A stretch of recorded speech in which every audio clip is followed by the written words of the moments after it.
Welcome to the Salmon Runs YouTube. Enjoy the video. You start by preparing the essentials. Update Google Maps and download the specific offline maps for the prefectures you'll visit. Once done, enable location and Wi-Fi scanning so accuracy improves indoors and in dense urban areas. This reduces GPS drift.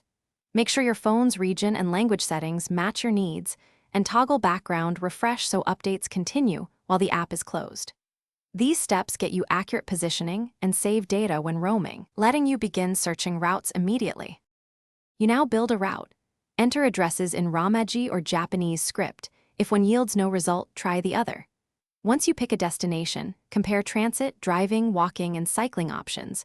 Transit shows train lines, platform numbers, and transfer times in Japan, which is vital. Add multiple stops for day plans and use route options to avoid tolls or highways. If schedules are shown, set a departure or arrival time to get realistic travel estimates. This ensures efficient, local-aware navigation. You finish by refining and using helpful features. Verify shops with Street View or indoor maps and stations, save favorites for quick access, and download extra offline regions before long trips.